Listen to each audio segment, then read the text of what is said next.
நமஸ்காரம். என்னுடைய பேர் ஆனந்தி. நான் ஈஷா வாலண்டியராக இருக்கேன்.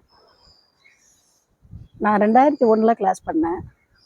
அந்த ஒரு 13 நாள் கிளாஸில் பார்த்திங்கன்னா, எப்படி சாப்பிட்ணும், எப்படி இருக்கணும், நம்மளை நம்ம எப்படி பார்த்துக்கணும் அப்படிங்கிறது ஒரு குரு மாதிரி எனக்கு சொல்லிக் கொடுத்தாங்க. அந்த 13 நாள் கிளாஸ்லேயும் என்னுடைய வாழ்க்கையே என்னை மாற்றின நாள் நம்ம சொல்ல முடியும். இதுக்கு முன்னாடி நம்ம எவ்வளவோ படிச்சிருக்கிறோம், எந்தெந்த அம்மா அப்பா கூட பேசியிருக்கிறோம், இல்லை மற்றவங்களோடலாம் பழகியிருக்கிறோம். ஆனால் எப்படி எப்படி வாழ்கிறது அப்படிங்கிறது என்னுடைய குரு தான் எனக்கு கற்றுக் கொடுத்துருக்காங்க. அது எனக்கு ரொம்ப ஒரு நிகழ்ச்சியான ஒரு விஷயம். என்னுடைய குருவுக்கு எப்போவுமே நான் நன்றி கடன்பட்டிருக்கேன். அவங்க கொடுக்குற ஒவ்வொரு டூல்ஸாக இருக்கட்டும், அவங்க ஒரு சின்னதாக இப்போ கொரோனா டைமில் பார்த்தீங்க அப்படின்னா ஃப்ரீயாக எல்லாருக்கும் சிம்மக்கிரியா அப்படின்னு சொல்லி ஒரு பயிற்சி சொல்லி கொடுத்தாங்க.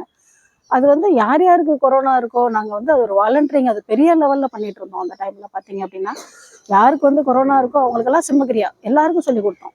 கிளாஸுக்கு வரணுங்கிறதெல்லாம் கிடையாது, ஃப்ரீ. யாருக்கு வேணால் எப்படி வேணால் சொல்லி கொடுத்தோம். என்னுடைய ரிலேட்டிவ்ஸ்லாம் அதனால நிறைய பலன் அடைஞ்சிருக்காங்க.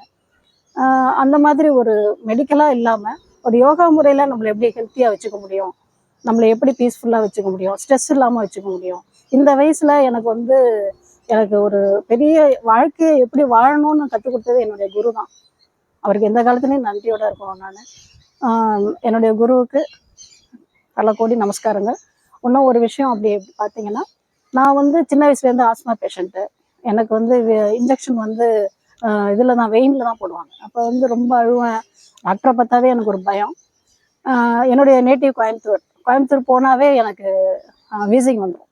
என்னுடைய மேரேஜ் காலத்துலேயே அதுக்கப்புறம்லாம் நான் போகும்போதெல்லாம் என்னால் அங்கே போய் தங்கவே முடியாது, கோயம்புத்தூர் பக்கம் போக முடியாது.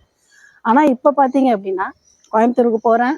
என்னுடைய பயிற்சியெல்லாம் கரெக்டாக செய்ய ஆரம்பித்த பிறகு கோயம்புத்தூரில் போகிறேன். 3 மணிக்கு எழுந்திரிச்சு பச்சை தண்ணியில் குடிக்கிறேன்.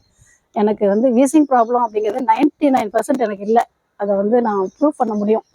அந்த அளவுக்கு என்னுடைய சத்குரு என்னுடைய பயிற்சிகளால் என்னை ரொம்ப ஆரோக்கியமாக வச்சுருக்காங்க. என்னுடைய வாழ்நாளெல்லாம் என்னுடைய குருவுக்கு நன்றி கடன்பட்டிருக்கேன். நமஸ்காரம்.